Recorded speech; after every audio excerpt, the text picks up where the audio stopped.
kita berdagang, kita berjual beli, kita bertetangga, kita bermasyarakat, termasuk urusan apa?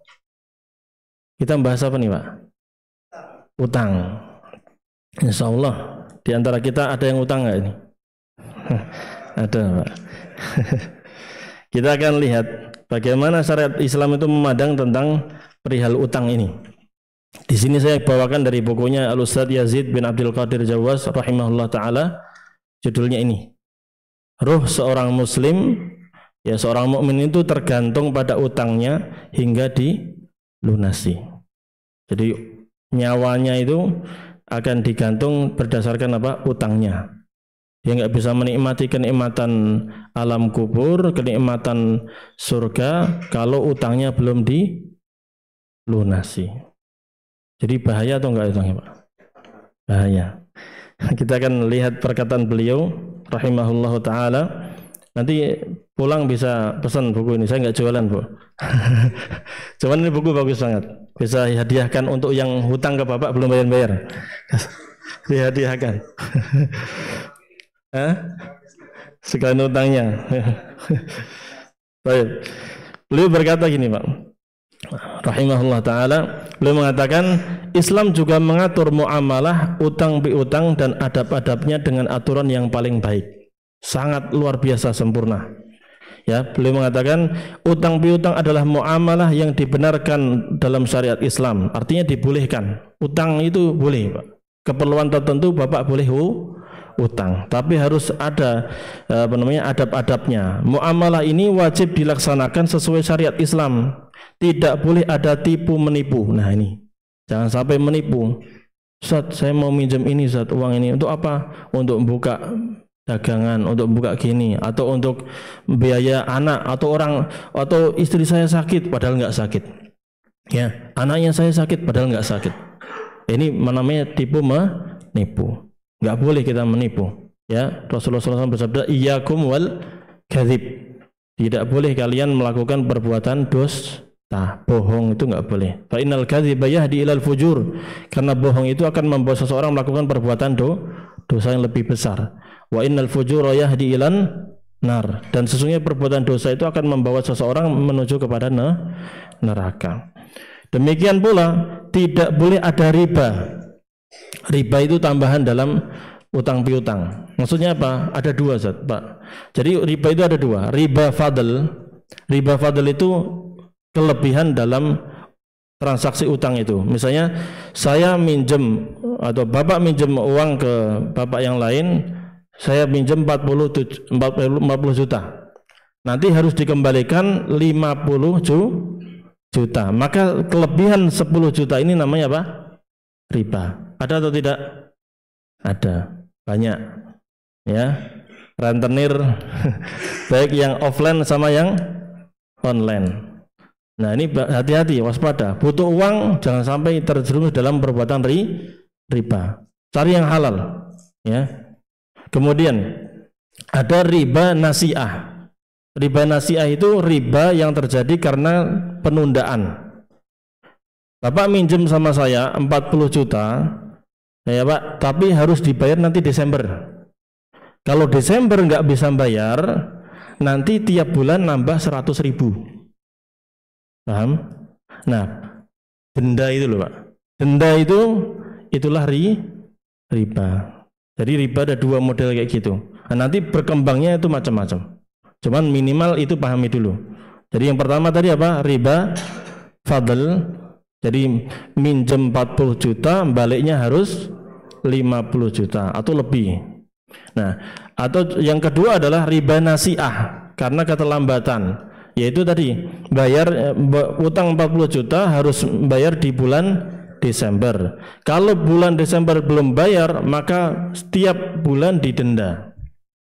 Ya, dendanya sedikit atau banyak itu sama-sama dosa.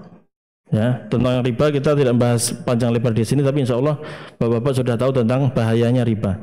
Kemudian tidak boleh ada kebohongan dan kedustaan. Ini mirip seperti tadi ya, bohong, dusta, ya, ngakunya nggak punya duit untuk membayar utang padahal kendaraannya banyak, atau uang simpanannya juga banyak, atau pakaiannya mewah-mewah.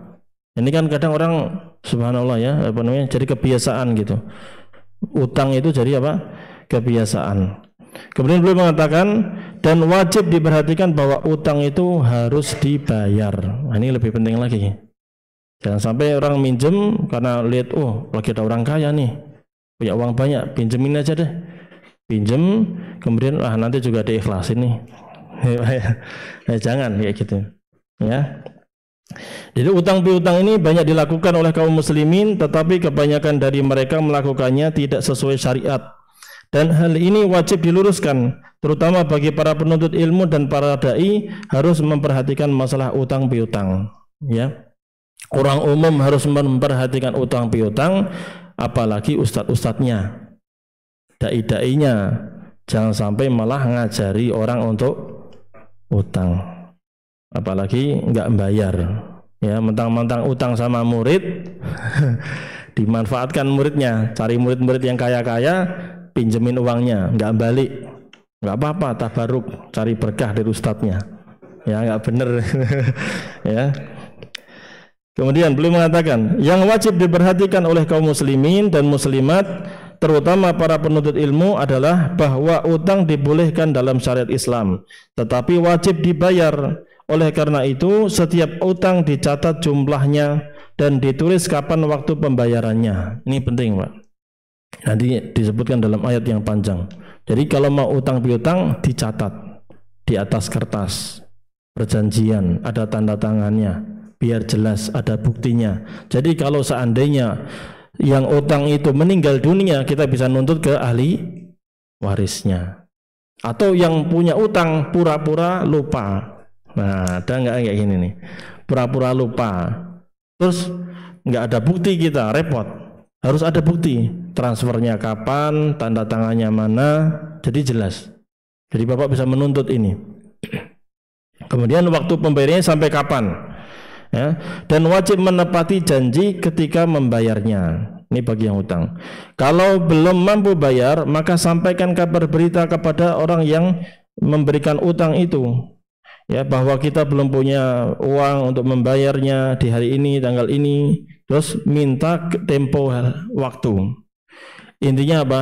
Ngabari, Pak. Kalau memang sudah jatuh tempo, belum bisa bayar, maka tolong telepon kabari atau datang ke rumahnya. Pak, mohon maaf, saya kemarin minjem sekian-sekian, janjinya tanggal sekian, ternyata nggak bisa. Jangan malah waktu minta nangis-nangis, cerita panjang lebar, ya, buat cerita yang membuat orang sedih, akhirnya orang iba, akhirnya mau nggak mau minjemin apa? Duitnya. Padahal sebenarnya yang punya duit itu juga lagi butuh, ntar lagi bayar SPP anak, belum bayar listrik, bayar ini macam-macam. Cuman karena lihat orang ini kasihan, dikasih sama beliau sebagai bentuk tolong menolong. Ternyata habis jatuh tempo, orangnya la salam wala kalam, nggak ada salam, nggak ada kalam, ketemu aja nggak mau, ya, malah cenderung menghindar. Maka jangan sampai terjadi yang seperti ini, ya, harus dibayar. Makanya bahkan seandainya seseorang itu sudah meninggal, misalnya orang yang utang itu meninggal, maka ahli waris harus membayarkan utang dari mana? Uang yang hutang tadi.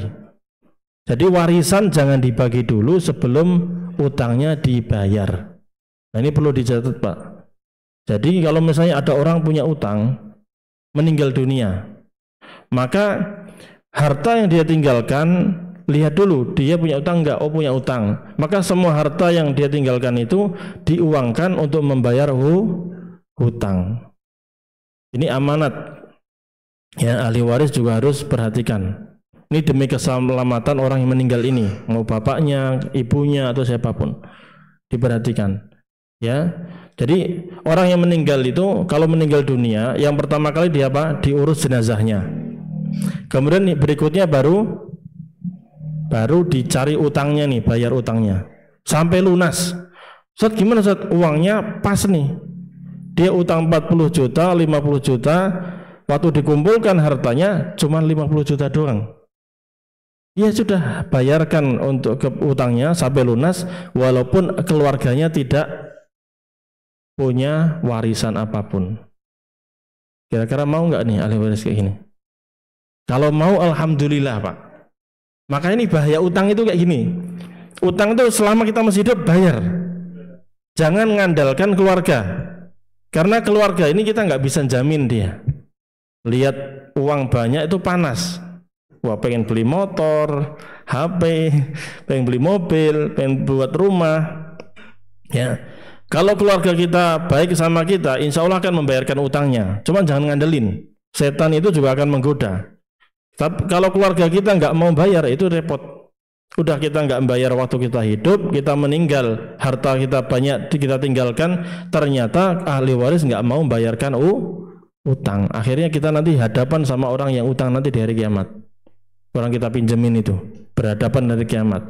Padahal di hari kiamat nggak ada harta, nggak ada dirham, nggak ada dinar. Yang adalah amal soleh kita. Amal soleh kita itu berapa Pak untuk bayar utang itu? Ya, na'udzubillah min dzalik. Maka masalah utang itu Allah sebutkan tentang warisan surat An-Nisa ayat 11 sama 12.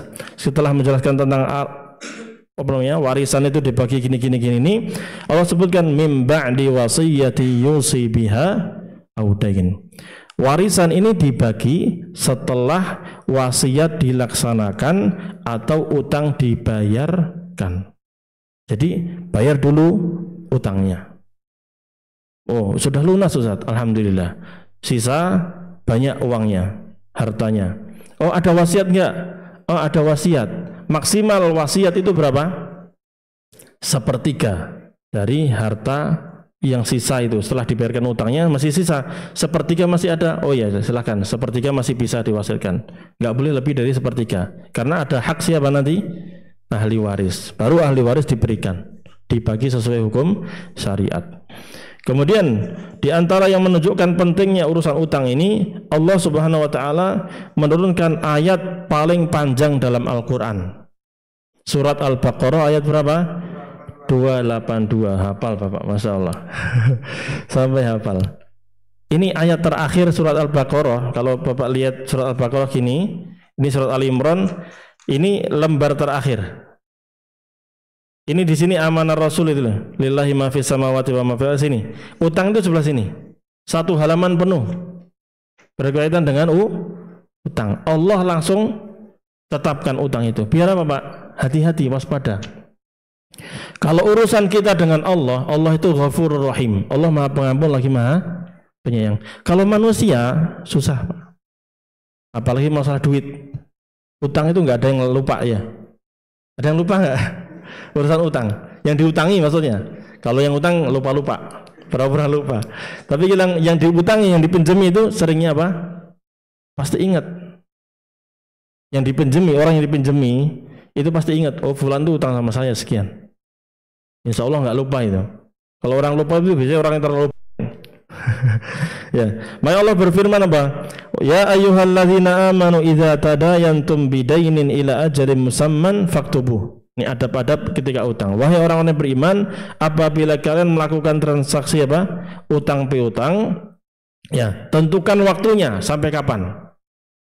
Oh, Ustaz, bulan Desember tanggal 30 misalnya, atau tanggal 29 tahun 2025 misalnya. Tetapkan, catat, faktubuh dan tulis itu. Wal yaktub bainakum katibun bil adl. Hendaknya penulisnya harus menulis dengan benar. Harus adil, harus benar. Ya, wala ya'ba katibun ay yaktuba kama 'allamahu Allah, dan janganlah penulis itu menolak untuk menulis sesuai yang Allah Subhanahu wa taala tetapkan. Fal yaktub wal yumlil ladzi 'alaihi al-haqqu wal yattaqillaha rabbah. Hendaknya ditulis utang tersebut dan didikte sama orang yang meminjamkan itu. Yang meminjamkan suruh dikte, Pak, utang sekian, tanggal sekian, ya, tanda tangannya ini ditulis. Wala yabkhas minhu syai'a, dan jangan dikurang-kurangi. Fa in kana alladhi 'alaihi al-haqqu safihan aw dha'ifan, kalau ternyata orang yang berutang itu ternyata orang yang kurang akalnya, kurang pintar, kurang cerdas mengelola harta, atau dia lemah keadaannya, nggak bisa nulis atau nggak bisa membaca bahkan sebagian orang, ya, maka hendaknya didikte oleh walinya, walinya, cari keluarganya, ya, dari pihak keluarganya, biar menjadi saksi, kemudian bisa melihat langsung bagaimana akad itu. Karena ini urusan harta, baik sedikit atau banyak. Wastashhidu syahidaini mir rijalikum, dan hendaknya harus dicarikan apa? Saksi. Laki-laki berapa? 2 orang. Ya, 2 orang.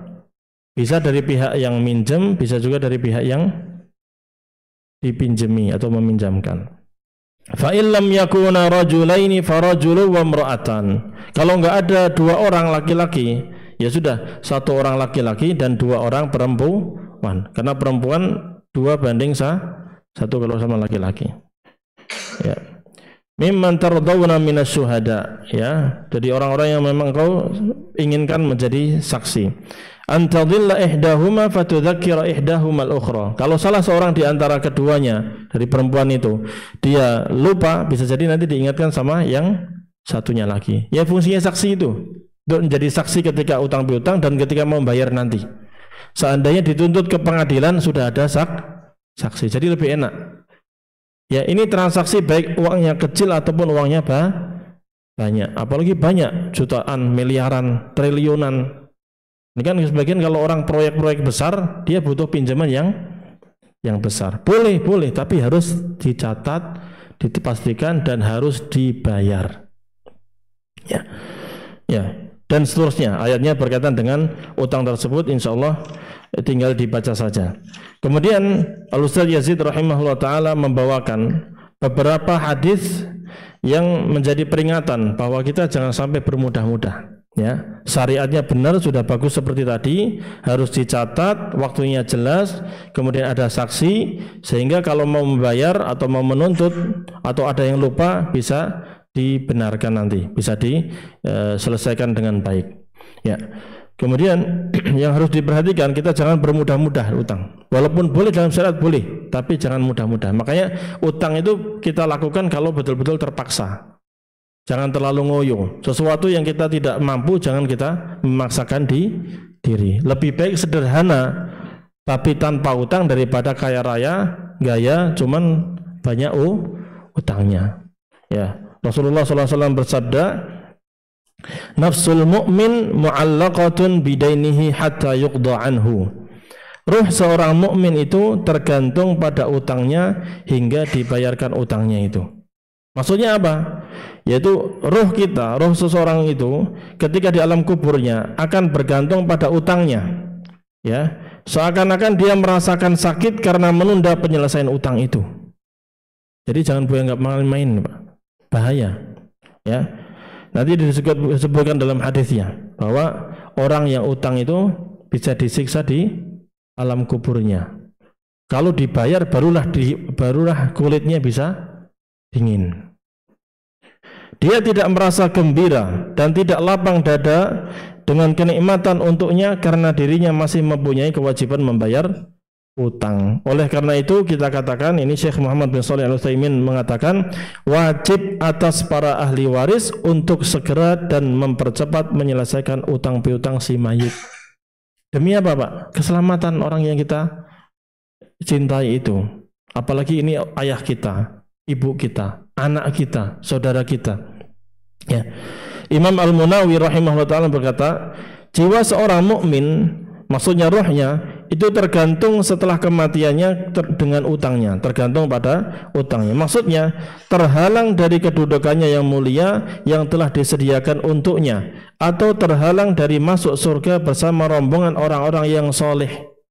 Jadi bisa jadi orang yang utang ini orang yang baik, bahkan mungkin penghafal Al-Quran, dia kan derajatnya tinggi di sisi Allah, atau rajin ibadah, rajin sholat, ya murah senyum, rajin sedekah, tapi ternyata utangnya banyak. Dia tidak bisa mendapatkan kenikmatan pahala yang dia lakukan itu sampai utangnya betul-betul dibayar. Imam As-San'ani rahimahullah ta'ala mengatakan, hadis ini menunjukkan bahwa seseorang akan tetap disibukkan dengan utangnya walaupun ia telah meninggal dunia. Hadis ini menunjukkan untuk segera, hadis ini melunasi utang ya sebelum meninggal dunia. Hadis ini juga menunjukkan bahwa utang adalah tanggung jawab yang sangat berat. Jika demikian halnya perkara utang, mana utang itu utang itu diberikan pemiliknya dengan ridha, maka betapa besar tanggung jawab atas barang yang diambil tanpa izin, baik dengan cara merampas atau merampoknya. Maksudnya apa, Pak? Utang itu kan diambil harta orang, kita pinjam dengan cara keridhaan dia. Ini aja kalau nggak dibayarkan, tanggung jawabnya besar di hari kiamat, di alam kuburnya berat. Apalagi orang yang ngerampok, orang yang mencuri, yang mana dia ngambil harta orang tanpa keridhaan dia. Bahkan orangnya pasti marah-marah, pasti tidak ridho, pasti akan menuntut. Maka dosanya tentunya lebih besar. Sehingga utang ini jangan dianggap remeh. Nabi Muhammad SAW sendiri, beliau berdoa kepada Allah agar dijauhkan dari perbuatan apa? Utang ini. Jangan sampai Nabi SAW berhutang. Ya, utang yang melilit sehingga beliau tidak bisa membayar sampai meninggal dunia. Rasulullah SAW dalam sholatnya beliau berdoa dengan doa yang sering kita baca, tapi beliau tambahkan sedikit. Ya, kita ketika tahiyat itu kan baca Allahumma inni a'udzubika min adzabil qabri wa a'udzubika min fitnatil masihid dajjal wa a'udzubika min fitnatil mahya wa min fitnatil mamat Allahumma inni a'udzubika minal ma'thami wal maghram. Teksnya agak lebih berbeda ya Pak ya.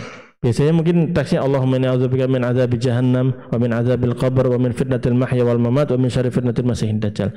Ini riwayat lain. Yang ini, ya Allah, aku berlindung kepadamu dari azab kubur, aku berlindung kepadamu dari fitnah Masih ad-Dajjal, al-Masih ad-Dajjal, aku berlindung kepadamu dari fitnah kehidupan dan fitnah kematian, dan aku berlindung kepadamu dari apa? Perbuatan dosa dan utang. Utang itu Rasulullah SAW sandingkan dengan apa?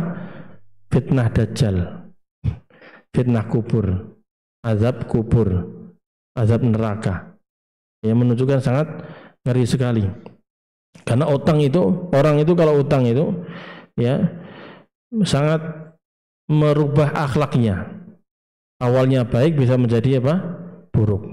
Sehingga ketika Rasulullah SAW memperbanyak doa ini, beliau ditanya, ya Rasulullah, kenapa engkau sering berlindung kepada Allah dari utang ini? Maka Rasulullah SAW bersabda, innar rajula idza gharima haddatsa fakadzdzaba wa wa'ada fa akhlafa. Karena orang itu kalau sudah utang, dia apa? Kalau berbicara bohong.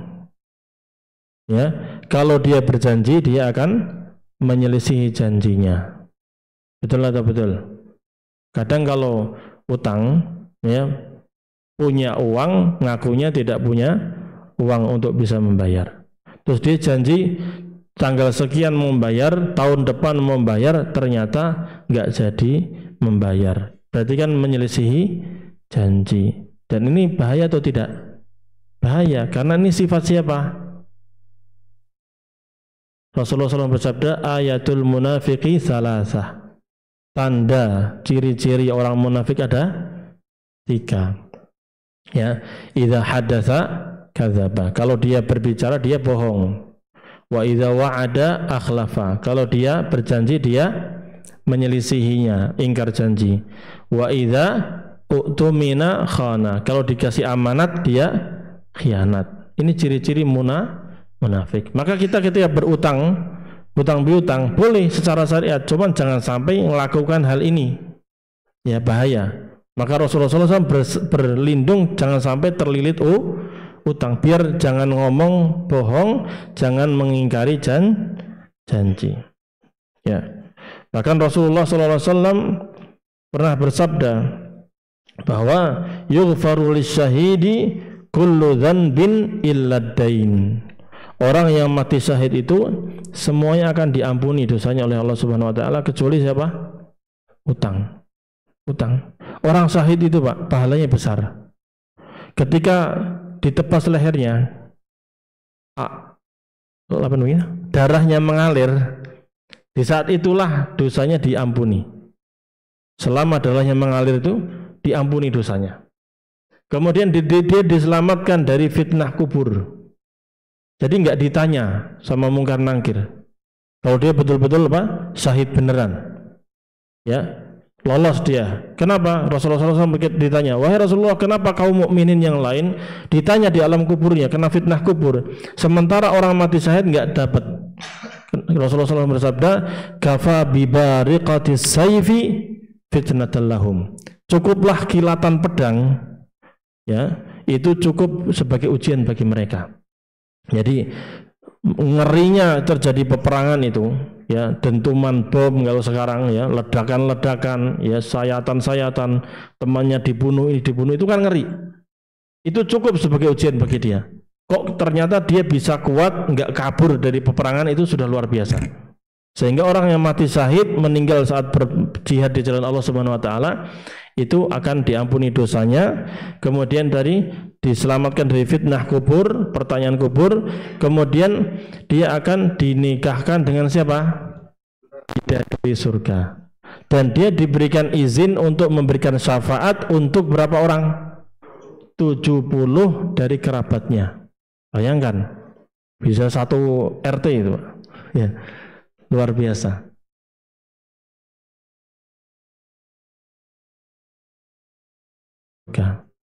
Ini luar biasa. Cuman kalau punya utang, ya nggak dapat itu.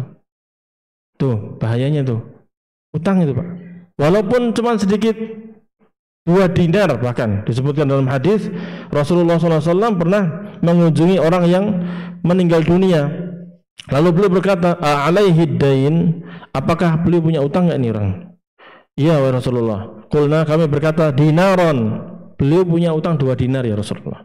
Maka Rasulullah SAW nggak mau mensolatkan jenazah tersebut, ya, sehingga Abu Qatadah radhiyallahu anhu beliau mengatakan, ya Rasulullah, ad-dinarani alayya, wahai Rasulullah, saya yang akan menanggung 2 dinar tadi, tolong solatkan ya Rasulullah. Betul, engkau mau membayarkannya? Iya ya Rasulullah.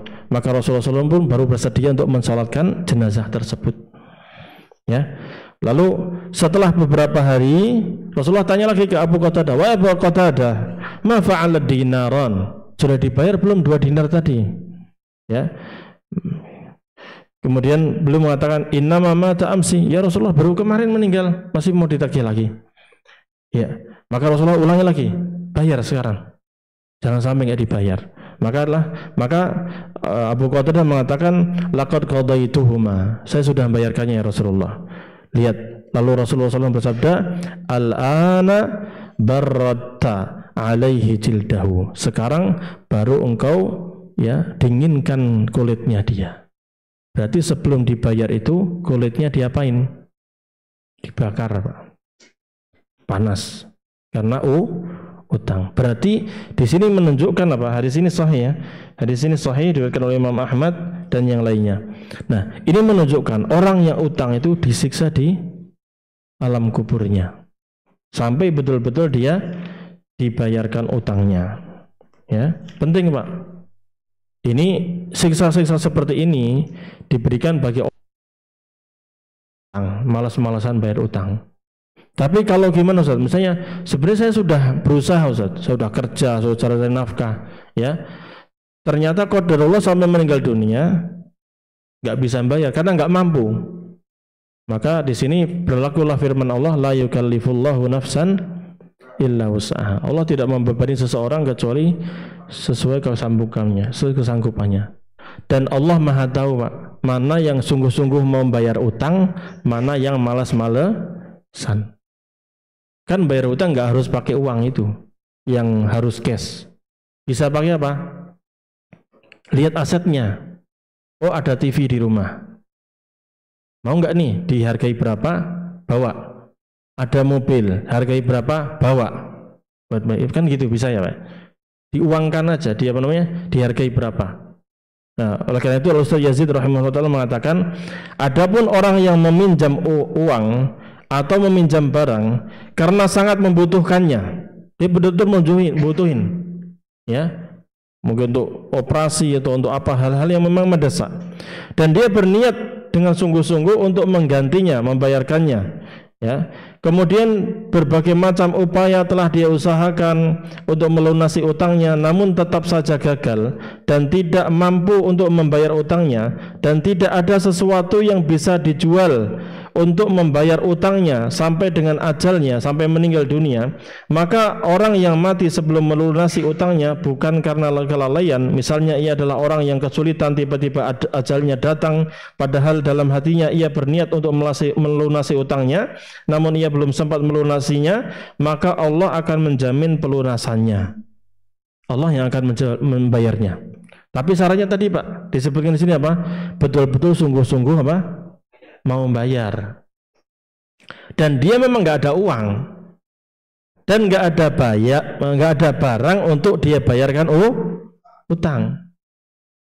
Maka di sini tidak berlaku bagi orang yang punya uang lalu nggak mau bayar, atau dia punya barang, dia nggak mau menjual barang tersebut untuk bayar utang, nggak berlaku bagi dia. Bahkan Rasulullah SAW bersabda, matalul ghaniyyi zulmun. Orang yang punya utang dan dia bercukupan, dia punya harta tapi nggak mau bayar utangnya, dia nunda utang tersebut, maka ini sebuah kezaliman. Maka harus cicil pelan-pelan, walaupun nyicilnya mungkin remeh ya, 100.000 dulu deh, yang penting dicatat 100.000 nyicil, itu lebih baik daripada nggak ada salam, nggak ada ngontak, la salam wala kalam. Ya, kalau orang sudah sungguh-sungguh tadi, sudah nyicil, berusaha, bahkan mungkin tadi dia menjual barang-barang dia punya HP, udahlah, nih HP terlalu mahal nih, saya jual HP-nya, saya pakai HP yang biasa saja. Ya, saya jual, sisanya buat bayar apa? Utang, sisanya bisa buat HP sekedarnya saja, yang murah-murah aja. Ya, apalagi HP-nya yang harga misalnya 5 juta, dia jual, ya, laku 5 juta, dia ambil 2 juta untuk beli apa? HP baru yang mungkin lebih murah, ya udah bagus, 2 juta sekarang mah. Cari yang 1 juta aja. Dan 4 juta dikasihkan orang yang dia pinjami tadi, yang diutangi tadi. Nah itu kalau udah sungguh-sungguh gitu, insya Allah Allah akan ya yang akan melunasi utangnya. Tapi kalau sudah punya utang, punya harta banyak, nggak mau bayar-bayar, ini kesalahan dia. Ya, kalau orang sudah sungguh-sungguh membayar utang, ternyata qadarullah Allah wafatkan dalam keadaan belum membayar utang, maka Allah akan menjamin akan membayarkannya. Rasulullah SAW bersabda, man akhadha malan amwalan nasi yuridu ada'aha addallahu anhu. Siapa yang meminjam harta orang lain dengan niat untuk melunasinya, maka Allah akan melunasinya. Ya, dengan caranya Allah. Bisa jadi Allah gerakkan apa? Orang keluarganya untuk membayarkannya. Atau tadi ada sahabat tadi meninggal dunia, punya utang berapa? 2 dinar, keluarganya nggak bisa bayarin. Akhirnya Allah gerakkan siapa? Abu Qatadah radhiyallahu anhu untuk membayarkan utang tadi. Di sini juga bisa menjadi amalan bagi kita. Kalau kita punya teman, qadarullah memang susah, sulit. Qadarullah terlilit utang. Dan kita punya uang banyak, Allah berikan rezeki lebih lah dibandingkan yang lainnya. Istri juga sudah cukup ya Pak, satu nggak mau nambah lagi kan ya, harta juga udahlah setiap hari sudah cukup. Jadi hartanya banyak di bank atau di rumah disimpan. Maka lihat temannya punya utang, apalagi meninggal dunia sampai terlilit utang, bapak mau sedekah, silakan sedekah, saya niatkan ini untuk bayar utangnya fulan. Dan ini boleh, dan ini amal soleh yang sangat bagus sekali. Ya. Ya, hadis yang berikutnya Rasulullah SAW bersabda, "Ma min muslim yaddanu dainan ya'lamullahu minhu annahu yuridu ada'ahu illa addahu Allahu anhu fid dunya." Tidak ada seorang muslim pun yang berhutang lalu Allah mengetahui bahwa dia berniat baik untuk melunasinya, ya, melainkan Allah akan melunasi untuknya di dunia. Allah akan melunasinya dengan caranya Allah Subhanahu wa taala, dan Allah ala kulli syai'in qadir. Allah itu maha mampu untuk melakukan segala sesuatu. Maka yang penting ada niat baik tadi untuk membayar hutang. Ya. Niat yang baik untuk membayar utang tulus, Allah maha tahu. Dan tadi kalau seandainya memang nggak bisa karena memang sudah buka toko nggak laku juga, sudah buka usaha modalnya banyak, qadarullah memang ekonomi lagi sulit. Ya, banyak ini pedagang-pedagang, semoga Allah Subhanahu wa taala bimbing mereka untuk istiqomah dan memiliki kesabaran dalam berdagang mereka. Banyak pedagang-pedagang yang sekarang merosot omsetnya. Dulu rame, sekarang sepi. Modal sudah disuntik banyak, dananya ternyata enggak juga laku-laku. Ya, semoga Allah mudahkan ekonomi kaum muslimin semuanya. Ya. Ya, kalau yang sebetulnya sudah sungguh-sungguh berusaha ternyata hartanya enggak mampu untuk bayar utang, ya semoga Allah Subhanahu wa taala yang akan melunasi utangnya. Tapi sekali lagi tadi diperhatikan, kalau bisa mampu utang mampu bayar. Maka di bab yang ke-9 Al-Ustaz Yazid rahimahullah taala memberikan kiat-kiat agar kita tidak terlilit utang. Yang pertama adalah kita harus ingat tentang bahayanya utang tadi kalau nggak sampai dibayar, bahwa nafsul mu'min mu'allaqatun bidainihi hatta yuqda anhu. Ruh seseorang itu akan tergantung ya dengan utangnya sampai betul-betul dibayar. Jadi kita tidak bisa menikmati nikmat alam kubur kalau tidak bisa dibayar utangnya, bahaya. Ya. Kemudian Rasulullah SAW juga bersabda, la tukhifu anfusakum ba'da amnikum. Jangan kalian buat diri kalian ini takut setelah kalian merasa aman. Orang nggak punya utang kan aman, Pak ya. Senyum, wah santai sudah. Tapi kalau orang punya utang, wah itu udah pusing, Pak. Gimana nih mau bayar ini? Terus malu sama orang yang diutangi. Ya akhirnya awalnya sholat rajin di Masjid Aminus Salam, ya tiba-tiba sudah pindah masjid. Kenapa? Malu ketemu Pak Fulan karena saya punya utang sama beliau. Kan akhirnya nggak jadi tentrem hidupnya, nggak aman. Apalagi utangnya sama bank, apalagi utangnya sama orang yang punya bodyguard. Apa itu yang tukang narik utang namanya, Pak? Hah? Debt collector. Wah, sudah dikejar-kejar sudah. Makanya tadi kalau memang nggak butuh penting-penting nggak usah punya utang. Ya, yang kedua adalah tidak memaksa diri untuk berhutang. Jangan memaksa diri untuk berhutang. Ya, kadang orang pengen apa? Kelihatan kaya atau pengen punya mobil.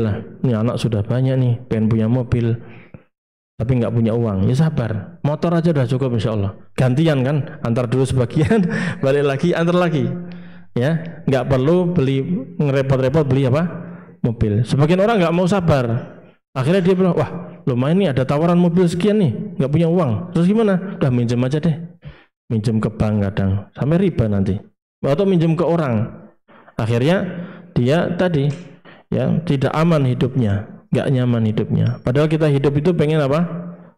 Pengen aman, pengen nyaman hidupnya. Kita pengen menikmati. Nggak perlu punya mobil kalau memang nggak punya uang. Sekarang bisa pesan apa?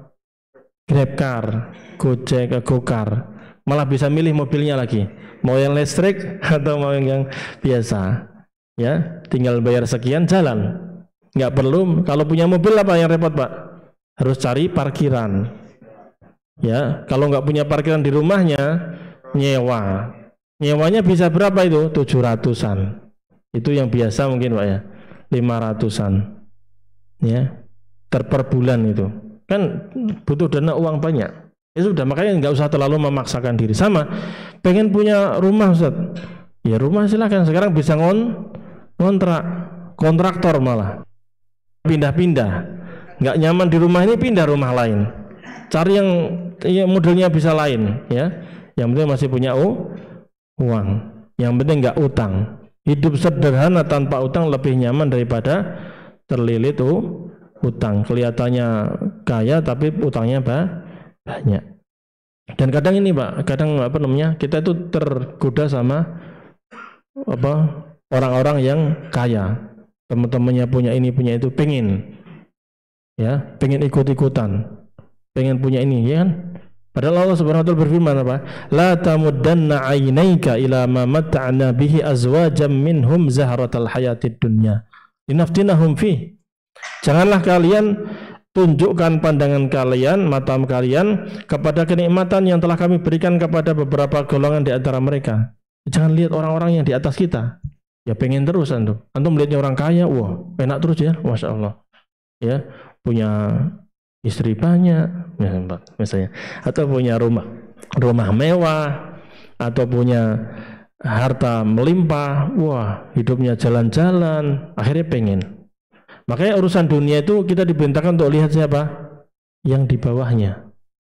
Lihat banyak teman-teman kita yang lebih parah daripada kita, sehingga kita akan lebih bersyukur. Kalau kita lihatnya atas yang mewah, masya Allah ini pakaiannya bagus, ini kendaraannya mewah sekali, oh ini keluarganya masya Allah makannya enak-enak, lalu kita akan ingin terobsesi untuk mengikuti mereka, sehingga mau nggak mau kita terlilit utang. Apalagi utang sekarang sangat dimudahkan dengan utang online, pinjaman online ini bahaya. Ya. Kemudian yang ketiga, jangan tertipu dengan promosi bank-bank ribawi. Pak, mau nggak rumah di sekian di sana, nanti kami bayarkan, nanti tinggal cicil aja, murah kok cicilannya, kan gitu. Atau di mobil atau motor, ya tawaran-tawaran kredit. Yang keempat, menghindari kredit. Ini kalau memang nggak mampu jangan, ya lebih baik kita bayar cash aja, ya lebih jelas. Lebih murah kan kalau cash, ya udah gitu nggak utang lagi. Kadang kita hitung-hitungan, oh alhamdulillah sekarang penghasilan sekian, ya sekarang, ke depan kita nggak tahu Pak, dagangan lagi laris sekarang, terus kalau tiba-tiba anjlok besok masih ada utang kredit, gimana gitu, terlilit. Makanya nggak usah, walaupun sebagian ulama membolehkan kredit, ya sebagian ulama mengharamkannya, tapi sebagian ulama membolehkannya, tapi jangan coba-coba berhutang, karena kredit secara nggak langsung dia termasuk bagian dari utang. Ya. Kemudian yang kelima, hendaknya merasa malu untuk berhutang. Ya, kita merasa malu. Ya, dengan malu inilah kita terhindar dari utang tersebut. Kemudian yang keenam, menjadikan utang sebagai prioritas utama untuk segera dibayar. Nah ini yang penting. Ya, di antara usaha yang membantu mengurangi utang ialah adanya rencana bulanan yang terjadwal untuk membayar utang. Nah, ini yang mungkin orang enggak mengamalkannya. Jadi kalau orang kita punya utang, misalnya saya punya utang berapa? 10 juta. Ditarget, oh saya penghasilan 1 hari dapat berapa? Tolong dalam uang kita itu sisihkan uang untuk membayar utang. Nggak apa-apa nyicil 10 juta utangnya, bayar 1 bulan 1 juta, kan enak, 10 bulan sudah lunas. Atau nggak bisa 1 juta masih butuh yang lain, ya udah setengahnya 500 ribu, nggak bisa 100 ribu deh, yang penting apa? Nyicil. Nah, ini lebih baik. Jadi yang perlu diingat adalah bayarlah utang walaupun dengan cara mencicil, dan jangan meremehkan berapapun jumlahnya, walaupun 100 ribu sudah bismillah, sebagai ikhtiar kebaikan kita mau berusaha untuk membayar utang. Jangan sampai kita tadi sudah utangnya besar, enggak konfirmasi lagi, ya enggak ngabar-ngabari, ya apalagi enggak mau nyicil. Sementara dalam kehidupan sehari-harinya pakaiannya bagus, sepatunya bagus, jam tangannya bagus, ya motornya bagus, mobilnya juga bagus. Ini kan orang yang diutangi pun jadi, wah kok gini sih? Akhirnya hubungannya menjadi renggang. Awalnya bersaudara jadi bermusuhan. Awalnya teman dekat jadi semakin jauh. Jadi hukum asal utang itu dibolehkan, hukumnya mubah, ya dibolehkan dalam syariat Islam. Hukum mubah ini jangan sampai merubah seseorang jadi melakukan hal-hal yang haram sampai musuhan, ya kan? Orang yang menghutangi minjem itu sudah niat baik loh sama dia. Mestinya kita juga berbuat baik sebagai balasan kebaikan tadi, ya. Orang yang memberikan utangan juga nggak minta tambahan kan nggak boleh riba, ya nggak ada untungnya sama sekali sebenarnya Pak, ya. Kita ngasih utangan ke orang itu sebenarnya nggak ada untungnya kecuali untung pahala. Allah akan sediakan pahala bagi orang yang memberikan utang, ya. Tapi ingat, jangan menzalimi orang yang memberi utang itu. Khawatirnya apa? Ini akan timbul kebencian dari orang yang menghutangi, atau bahkan dia akan mengungkit utangnya. Akhirnya keikhlasannya hilang. Kalau keikhlasannya hilang, ya nggak dapat pahala apa-apa. Kan gitu. Seorang kalau membantu orang lalu dia ungkit-ungkit, maka batal pahalanya, Pak. Orang sedekah lalu diungkit-ungkit sedekahnya, bahkan dia sampai mencela-cela orang yang dia kasih itu, maka pahalanya batal. Allah berfirman, la tubtilu shadaqatikum bil manni wal adza. Jangan kalian batalkan pahala sedekah kalian dengan cara mengungkit-ungkit atau menyakiti hati orang yang engkau beri.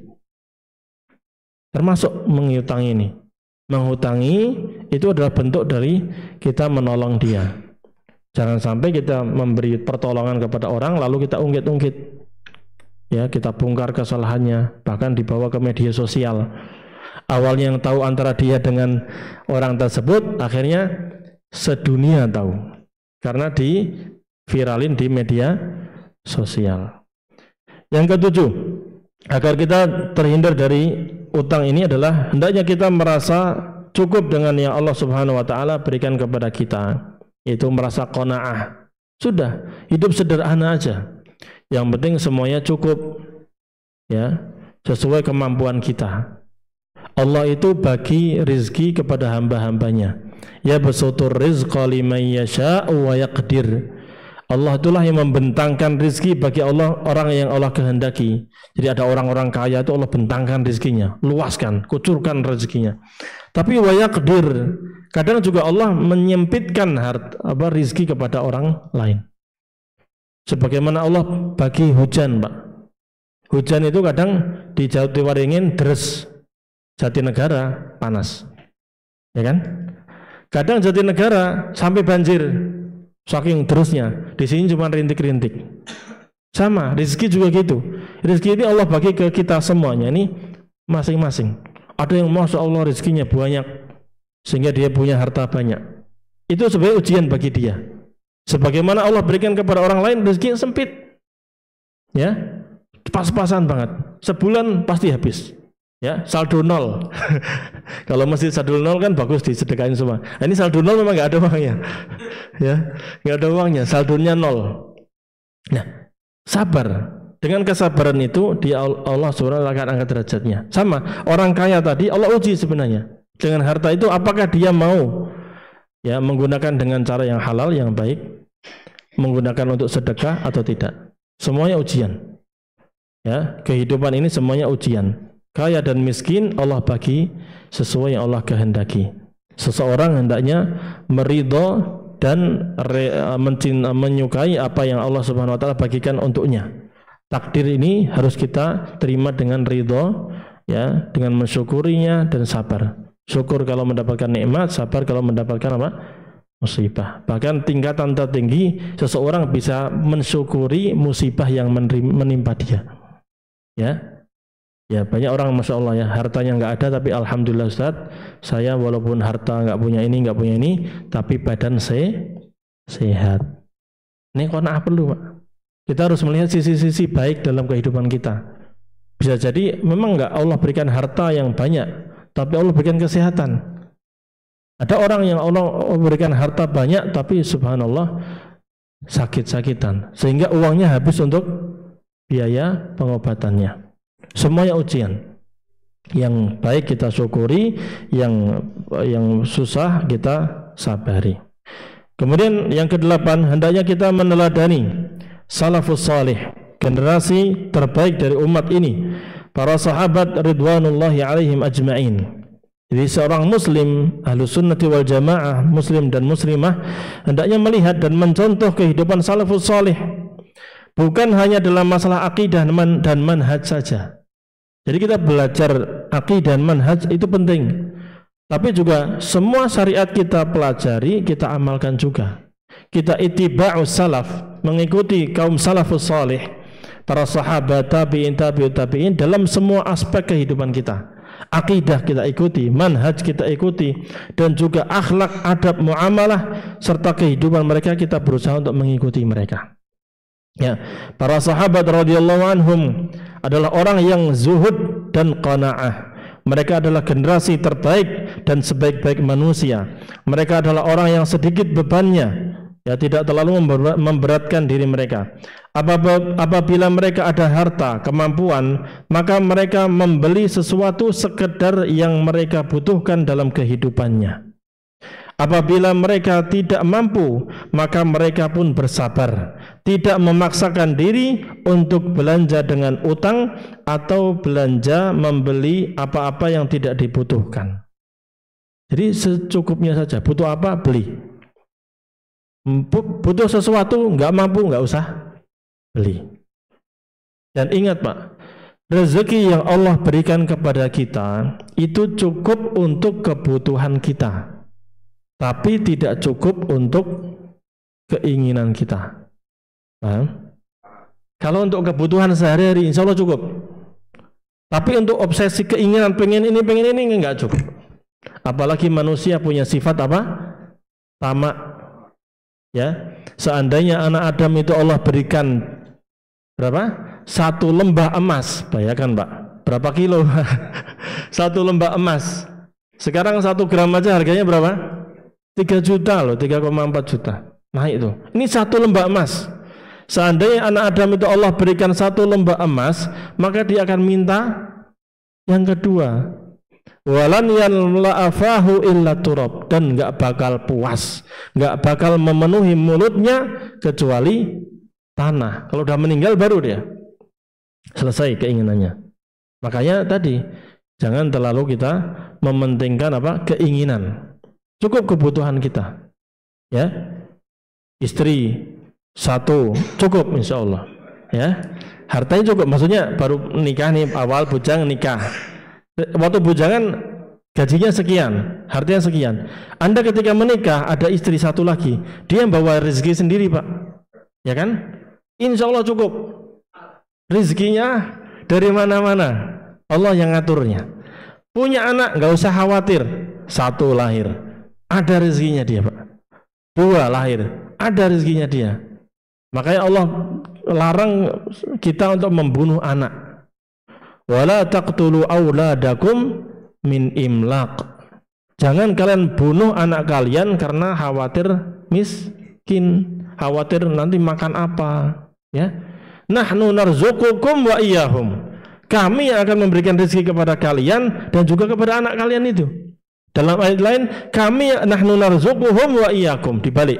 Kami akan memberikan rezeki kepada anak kalian itu dan kepada kalian juga. Sudah, masing-masing ada jatah rezekinya. Bagaimana caranya? Allah yang atur nanti. Yang penting kita keluar rumah kerja, buka usaha, ya, daftar kerjaan, usaha terus, nanti ada rezekinya. Sama kalau Bapak dapat rezeki lagi nanti bisa nambah pos lagi, bisa itu rezekinya ada lagi. Paham Pak? Bapak senyum, ibu nggak tahu. Nah, beliau mengatakan seandainya mereka terpaksa harus berhutang karena tidak ada harta untuk membeli sesuatu, maka mereka berhutang sekedarnya dan mereka segera melunasi utangnya. Ini para sahabat. Termasuk Nabi SAW pernah utang nggak Pak? Utang, tapi beliau bayar nggak? Bayar. Digadaikan dengan apa? Baju besinya.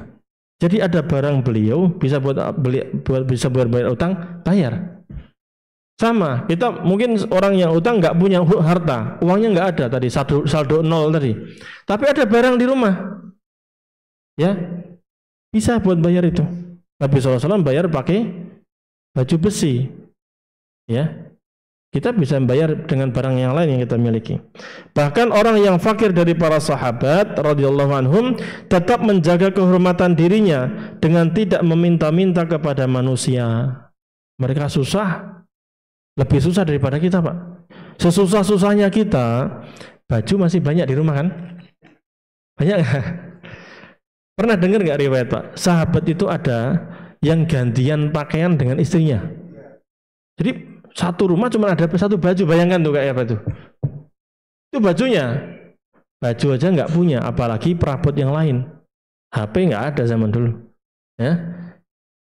Apalagi Prabowo, kita minimal punya HP insya Allah, ya, malah lebih bagus dari punya saya mungkin.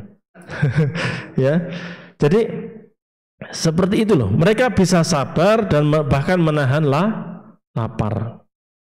Ya, Allah Subhanahu Wa Taala berfirman, lil fuqara'il ladzina uhsiru fi sabilillah la yastati'una darban yahsabuhumul jahilu aghniya'a minat ta'affuf ta'rifuhum bisimahum la yas'aluna an-nasa ilhafa wa ma tunfiqu min khairin fa innallaha bihi alim. Di sini Allah Subhanahu wa taala menyebutkan tentang sifat orang fakir di zaman Nabi Muhammad sallallahu alaihi wasallam. Jadi sedekah itu diberikan kepada orang fakir. Nah, kriteria orang fakir di zaman para sahabat kayak gini. Ya, apa saja yang kamu infakkan adalah diberikan kepada orang-orang fakir yang terhalang usahanya untuk berjihad, terhalang usahanya karena jihad di jalan Allah, sehingga dia tidak dapat berusaha di bumi, nggak bisa dagang, nggak bisa bepergian, bahkan nggak bisa ikut jihad malah. Karena apa? Sebagian sahabat pengen jihad, perang bersama Rasul, tapi nggak punya apa? Kendaraan. Bahkan pedang senjata pun sebagian mereka ada yang nggak punya. Pengen berjuang bersama Rasul tapi nggak punya harta, gimana? Akhirnya mereka menangis pulang dalam keadaan menangis. Kenapa Pak? Nggak mampu. Karena nggak punya apa-apa tapi pengen berjuang sama Rasulullah Shallallahu Alaihi Wasallam. Nah, yahsabuhumul jahilu aghniya. Lihat, mereka walaupun fakir, miskin, tapi orang lain itu menyangka bahwa mereka ini orang-orang yang kaya. Jadi orang-orang yang nggak kenal sama mereka, nggak tahu siapa fulan ini, nyangka dia orang kaya nih. Kenapa? Karena hidupnya tenang, nggak pernah minta. Orang fakir di zaman Nabi Muhammad SAW, para sahabat yang fakir itu tidak pernah minta kepada orang-orang. Ya, ciri-ciri mereka tidak minta secara paksa kepada orang lain. Ya, orangnya tenang aja, dia senyum aja, padahal lapar perutnya. Padahal di rumah masih banyak tanggungan, keluarga banyak pada makan. Ya, pernah ada sahabat yang menjamu tamu Rasulullah SAW. Waktu itu ada tamu, Rasulullah SAW menawarkan kepada para sahabat, adakah di antara kalian yang mau menjamu tamuku? Maka salah satu sahabat mengatakan, saya Rasulullah. Pulang ke rumah ternyata keluarganya nggak punya makanan kecuali satu porsi doang. Makanya dia, wadah, kami tetap pengen menjamu tamu Rasulullah SAW. Maka bilang sama istri, tolong nanti anak-anak ditidurkan. Walaupun mereka lapar, nggak apa-apa. Walaupun mereka lapar, tidurkan. Lalu kita akan menemani tamu tersebut, matikan lampunya. Lilin penerang saat itu dimatikan. Kita pura-pura makan. Kita pakai piring kelunang-kelunang doang. Dia makan makanan itu. Lihat, bayangkan. Berarti ada makanan atau tidak? Tidak. Bahkan Aisyah radhiyallahu anha mengatakan, kami melalui beberapa bulan, 3 bulan kurang lebih, ya 3 bulan. Nggak pernah makan kecuali apa? Kurma dan air putih. Di beberapa kondisi sampai seperti itu. Tapi apa yang beliau lakukan? Sabar. Bahkan Muhammad bin Sirin meriwayatkan dari Abu Hurairah radhiyallahu anhu. Abu Hurairah radhiyallahu anhu beliau mengatakan, aku pernah terjatuh, pingsan. Jatuh di antara mimbar Rasulullah SAW dan jalan yang menuju ke kamar Aisyah radhiyallahu anha, sampai pingsan, tidak sadarkan diri. Kenapa Pak? Lapar. Orang kalau pusing, kalau lapar kan keliengan gitu, kunang-kunang gitu. Nah, Abu Hurairah itu pernah kejadian, bahkan mungkin sering. Kemudian ada seseorang datang kepadaku dan menginjakkan kakinya di leherku. Lantas dia menduga bahwa aku sudah gila karena pingsan tadi. Kelingan pingsan. Ya, padahal aku sama sekali tidak gila. Saya masih waras dan akalnya masih sehat. Tidak ada yang membuatku demikian kecuali karena rasa lapar. Ya, hadis-hadis yang seperti ini sangat banyak sekali ya. Ya, bahkan di kitab Riyadhus Shalihin Imam Nawawi rahimahullah taala memberikan babu fadlil ju'i wa khushunatil aish. Keutamaan lapar dan sabar dengan kesempitan hidup. Beliau juga membahas tentang bab qanaah menjaga kehormatan diri, dan sederhana dalam mencari nafkah dan berinfak. Nah, inilah beberapa kiat-kiat agar kita terselamatkan dari apa tadi? Utang. Ya. Ada banyak doa yang kita dianjurkan untuk berdoa dengannya. Tadi diantaranya adalah Allahumma inni a'udzubika minal ma'sami wal maghram. Hafal Pak? Belum? Saya baca, Bapak ikuti, ya. Enggak apa-apa, kita belajar. Allahumma inni a'udzubika minal ma'sami wal maghrami. Allahumma inni a'udzubika minal ma'sami wal maghrami. Ada yang hafal? Allahumma inni a'udzubika minal ma'sami wal maghram. Ya Allah, aku berlindung kepadamu dari dosa dan utang. Ada juga doa yang lainnya, di antaranya beliau mengajarkan Allahumma inni a'udzubika min ghalabatid daini wa ghalabatil aduwi wa syamatatil a'da. Ya Allah, sesungguhnya aku berlindung kepadamu dari lilitan utang, dari tekanan musuh, dan kegembiraan para musuh. Ya.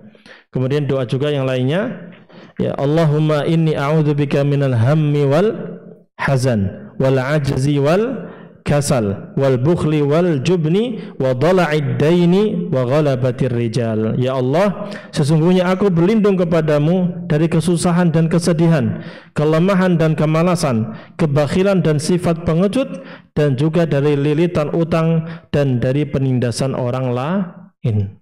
Jangan sampai kita terlilit utang, apalagi sampai ditindas. Kemudian doa yang paling penting lagi adalah Allahumma kfini bihalalika an haramik wa aghnini bifadlika amman siwak. Ya Allah, cukupilah aku dengan rizkimu yang halal, ya, sehingga aku terhindar dari hal yang haram. Cukupilah aku dengan karuniamu sehingga aku tidak minta kepada selainmu. Ini doa yang sangat bagus sekali. Ya Allah, cukupkan kami dengan yang halal. Yang halal banyak lebih baik daripada haram tapi sedikit. Betul? Hah? Pilih mana Pak? Halal banyak atau haram dikit? Hah? Halal banyak Pak ya? Sama, halal dikit lebih baik daripada haram yang banyak. Nah, yang penting tadi halal jalankan. Ya, jangan terlalu memaksakan diri untuk berhutang. Dan cukupkan kami dengan karunia darimu daripada meminta-minta kepada selainmu. Nah, demikian yang bisa kita sampaikan. Ada itu Pak. Baik.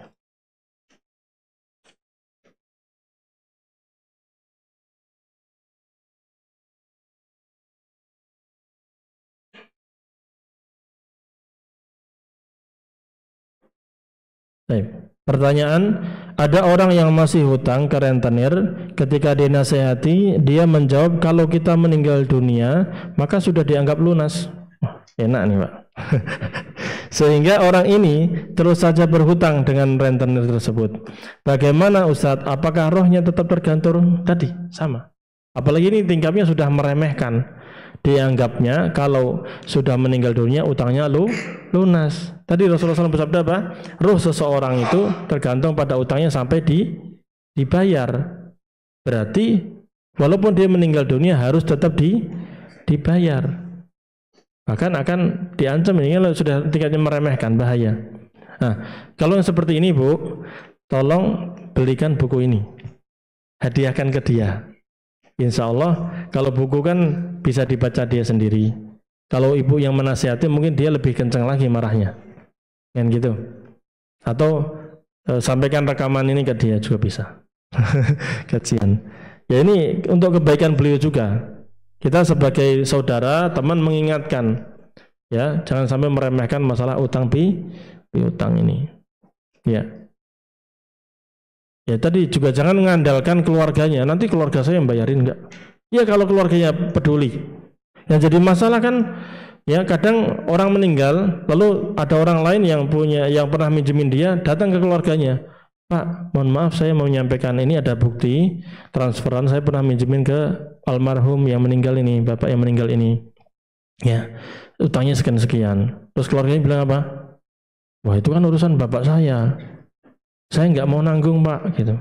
Itu urusan sama bapak aja nanti. Loh gimana udah meninggal? Mau dibangunin kan nggak mungkin juga. Nah ini kan repot, kalau keluarga udah kayak gini repot.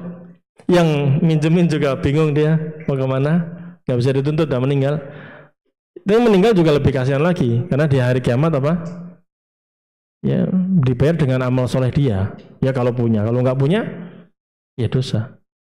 Nah bagi orang yang meminjemi, kemudian dia tidak tidak dibayar, lalu meninggal dunia, nanti insya Allah akan mendapatkan pahala di sisi Allah Subhanahu wa Ta'ala. Tadi juga saya tambahkan satu lagi, bahwa orang kalau kita ngutangi ke orang, kita minjemin ke fulan karena mungkin untuk modal dagang atau apa, kalau dulu kita lihat memang sudah sungguh-sungguh sudah berusaha, nggak sukses juga dagangannya, ya akadnya pinjaman, maka harus balik itu kan. Nah jatuh tempo, dia nggak beri apa Ustaz, nggak bisa saya bayar sekian, tidak nggak apa-apa, maka kita dianjurkan untuk apa Pak? Nggak diakhlasin, nggak apa-apa, kalau bisa ikhlasin bagus tuh. Yang dianjurkan pertama apa? Kasih tempo waktu. Ya Allah berfirman dalam surat Al-Baqarah ayat 280, wa in kana dzu usratin fanadhiratun ila maisarah. Itu yang pertama. Amalan pertama, kalau orang yang utang sama kita ini susah, kita tahu betul-betul susah ini nggak bisa bayar, maka tunda sampai waktu dia mudah. Itu amalan pertama. Yang kedua lebih bagus kalau bapak mampu. Wa antasaddaqu khairul lakum in kuntum ta'lamun. Kalau kalian mau sedekah, mau diikhlaskan tadi, itu lebih baik bagi kalian jika kalian mengetahui. Kalau utangnya 100.000 diikhlasin masih mahal ya. Cuman kalau utangnya dah 60 juta, 70 juta, 100 juta, Bapak bisa ikhlasin, wah bagus. Khairul lakum, itu bagi kalian. Ya. Bagus pahalanya, Pak. Bagus. Ya, bisa.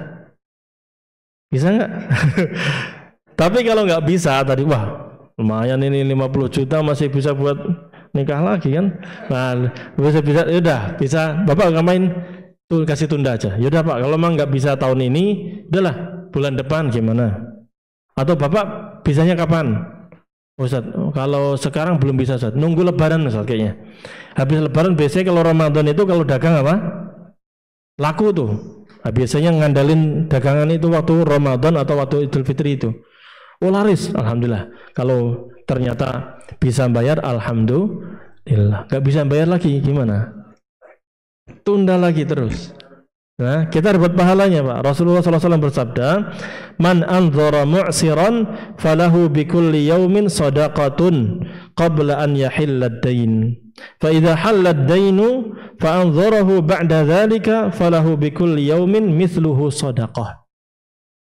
Barang siapa memberi tempo, tenggang waktu kepada orang yang berhutang yang mengalami kesulitan membayar utang, maka dia mendapatkan pahala sedekah pada setiap hari sebelum tiba waktu pembayaran.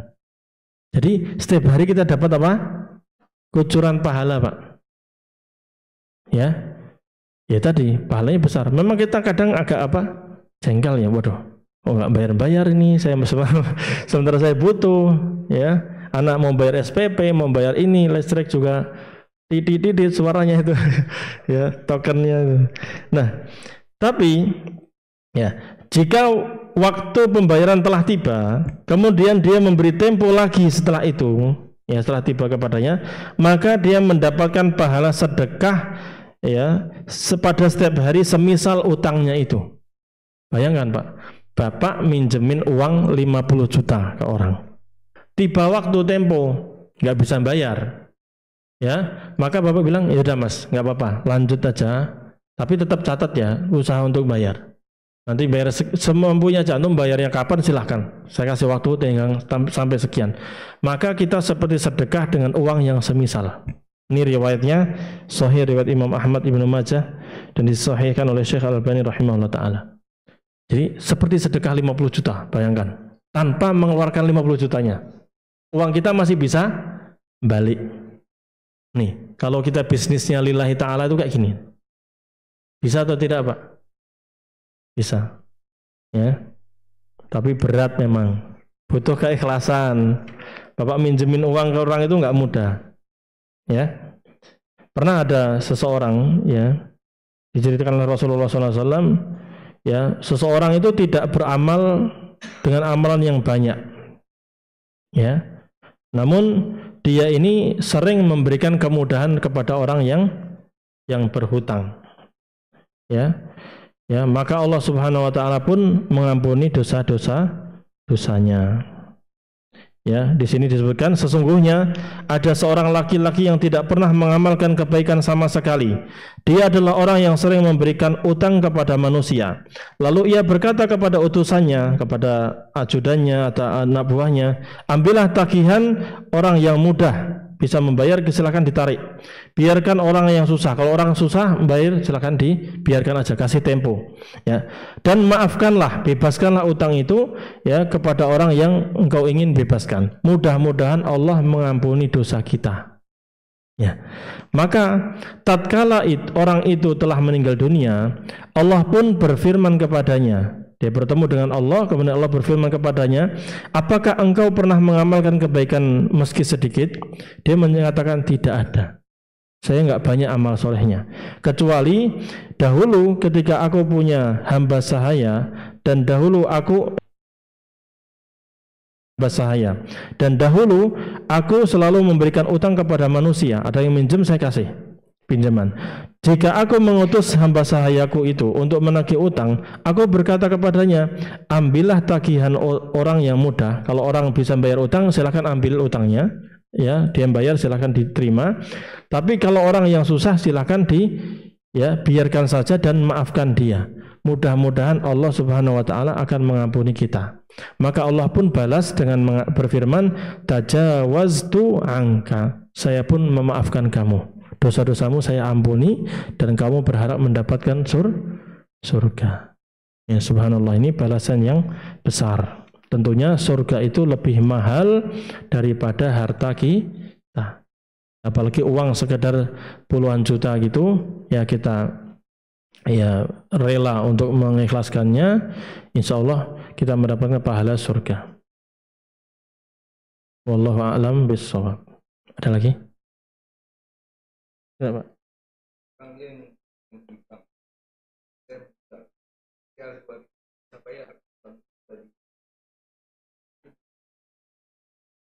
Asuransi dari? Waktu dia itu udah ada asuransi.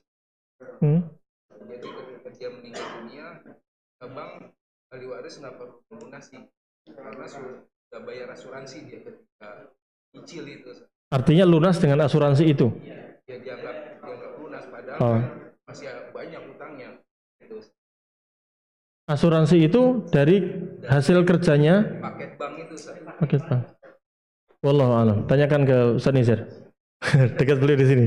Untuk fatwa-fatwa yang nganu beliau. Wallahu a'lam. Jadi ya. Kalau meninggal lunas dari banknya dan banknya rela dengan itu. Oh gitu. Wallahu a'lam. Tanya Ustaz Nizar. Wallahu a'lam. Berarti ini jadi dalil bagi ibu tadi yang tanya ini. Ya, utang nggak apa-apa, yang penting lunas nanti. Apakah bank itu dirugikan dengan itu, Pak? Ya.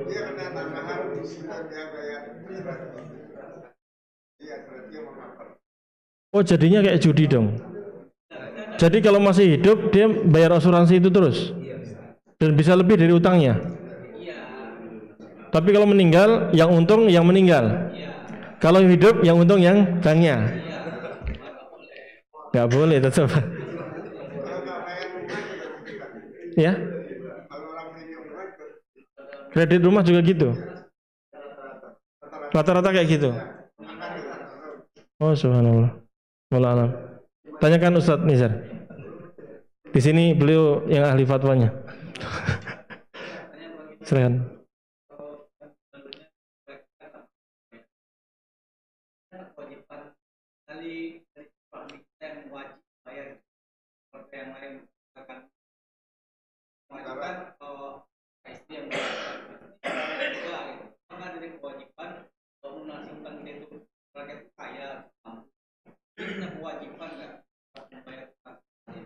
Tadi Pak perlu dicatat bahwa tadi maksudnya saya adalah mengatakan maka keluarganya wajib membayarkan itu dari harta mayitnya.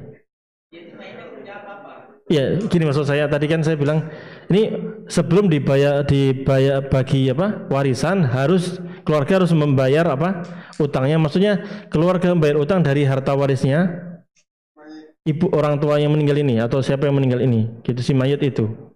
Tapi apakah kalau orang lain, ya kakak kita atau yang lainnya, kalau sampai tingkat wajib saya nggak tahu. Wallahu alam. Jatuhnya itu tadi tolong menolong aja, Pak.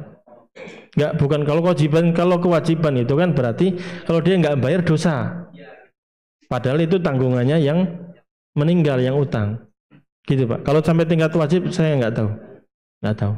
Tapi kalau tadi sukarela mau membantu itu bagus. Nah, ya. Sebentar. Nggih.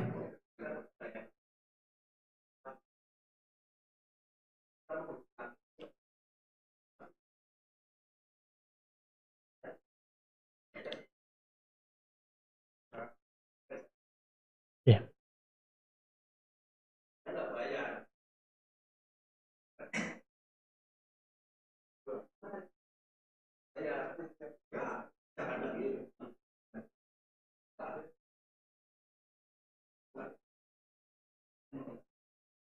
Sama Pak, sama. Utang model apapun, kalau kita memberikan tempo waktu, itu sama, kita dapat pahala yang sama.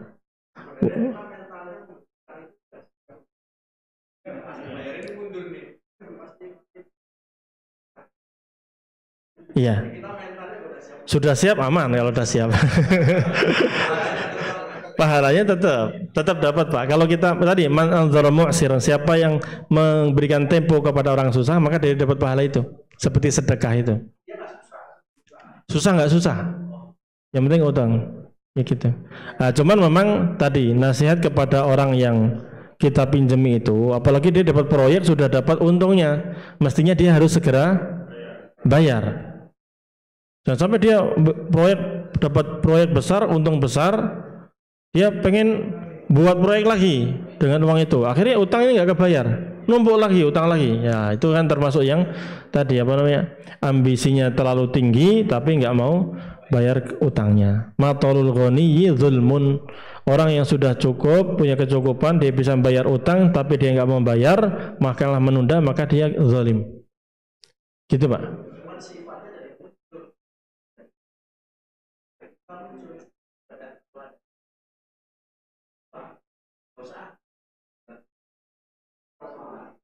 Betul. Kadang kita yang dipinjam malah lebih susah daripada yang minjem. Betul Pak ya? Kita lebih pusing daripada orang yang minjem. Ngasih kerjaan. Makanya ada warung bagus Pak. Tidak menerima utang. Males nagihnya, gitu bagus tuh. Bapak kalau punya warung digituin aja.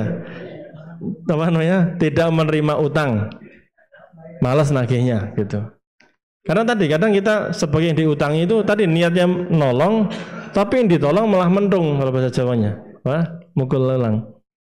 Ya itu. Harus sabar memang Pak. Menghadapi seperti ini harus sabar. Ya Pak, betul.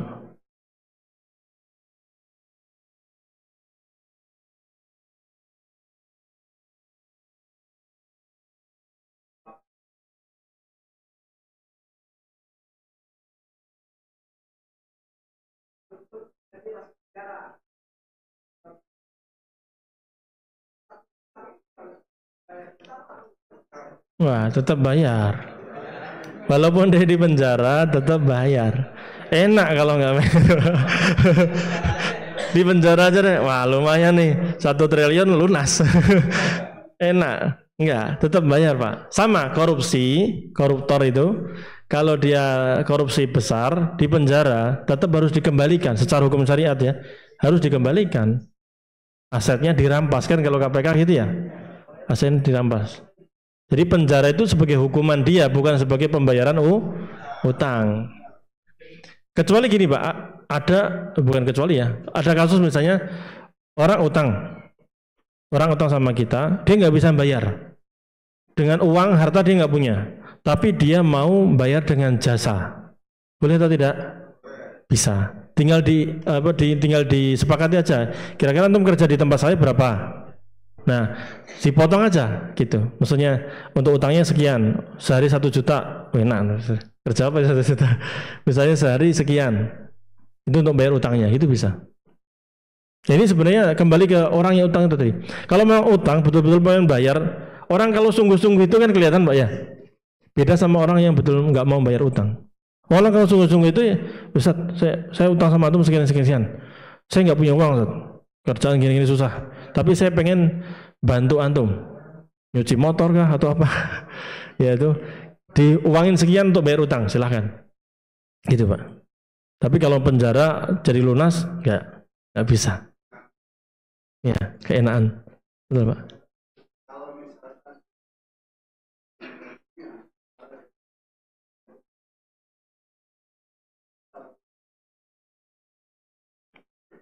Orang yang utang meninggal dunia tidak punya kemampuan untuk membayar, tapi sebenarnya dia sudah berusaha untuk membayar. Tadi yang pembahasan terakhir tadi Pak, bahwa Allah akan membayarkannya dengan cara Allah. Yang penting ada niat baik dari dia mau membayar. Gitu. Baik dengan cara Allah nanti akan menggerakkan keluarganya untuk membayar utang dia atau orang lain yang tahu untuk membayar dia, atau Allah sendiri nanti akan menyelesaikan di hari kiamat. Wallahu a'lam bishawab. Tapi hadisnya tadi seperti itu. Allah yang akan membayarnya.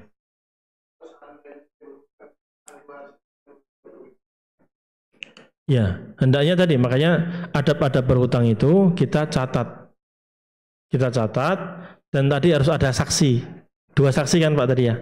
Nah, 2 saksi ini kalau lebih bagusnya kalau dari keluarga kita. Keluarga yang hutang dan yang memberi hutang. Jadi sama-sama tahu. Dan ini juga adab yang bagus ya. Diberitahu barangkali ada yang punya sangkut utang piutang mohon disampaikan ke ahli waris.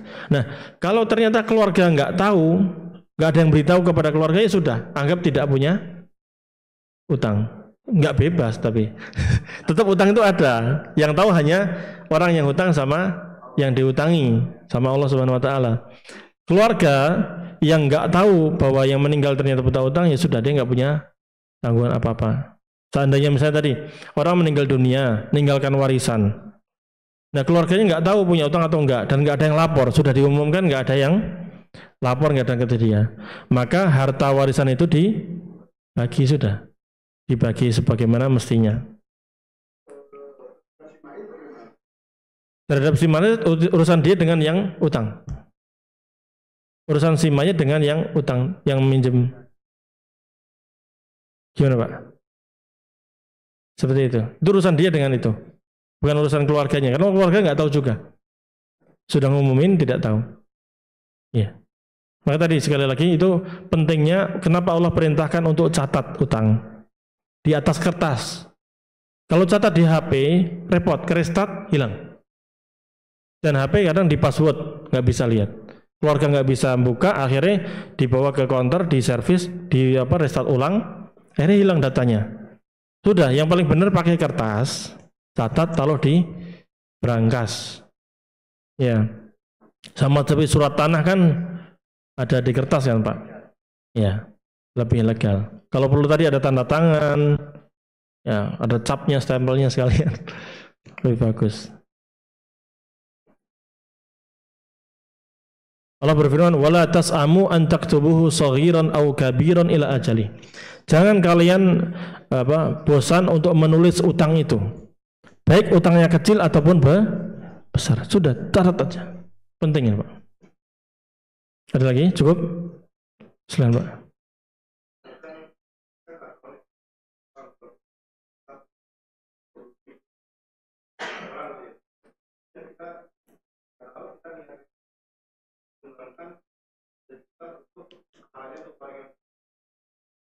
Kan kita nggak tahu utang atau enggak. Kalau nggak utang gimana itu? Nggak bisa. Cari yang jelas-jelas aja. Kalau jelas punya utang baru kita bayar. Sama kalau misalnya kita punya atau saudara kita apa tadi orang yang meninggal ini fulan. Nah fulan ini dicari nggak ketemu-temu. Kan gitu ada kasus gitu Pak. Muter-muter nggak ketemu, cari alamatnya nggak ketemu. Bapaknya siapa juga lupa namanya. Ada catatannya, cuman lupa namanya. Dikontak nggak bisa. Maka berapa utangnya? Baru seperti tadi Bapak tadi. Oh, utang berapa? Oh, total 1 juta. Utang sedekahkan atas nama orang yang punya. Ya, itu tadi yang dipinjami uangnya tadi. Nah, itu lebih bagus. Silakan.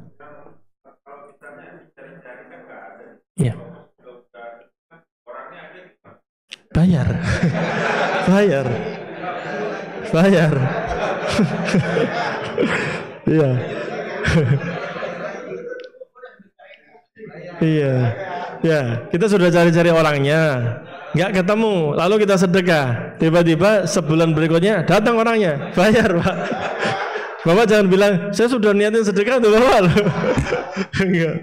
Nggak bisa. Bayar. Kasus ini sama seperti kasus barang hilang Pak. Barang hilang kita ketemu, misalnya barang hilang, ada kita di masjid ketemu nih, ada uang atau barang lah. Bapak umumin berkali-kali umumin kan, nggak ada, nggak ketemu. Terus Bapak beli apa? Taruh aja simpen. Atau mungkin malah sudah dipakai untuk, atau tadi disedekahkan udah buat operasional masjid aja deh. Bismillah gitu kan. Datang orangnya setahun berikutnya datang, maka Bapak kita harus kembalikan barang tersebut. Baik barangnya sama atau uangnya ya diuangkan. Misalnya HP. Oh, yang penting ada bukti ya. Ada bukti bahwa dia barangnya dia. Jadi ternyata HP-nya sudah dijual, kemudian uangnya dibuat operasional masjid misalnya, atau sedekah ke fakir miskin.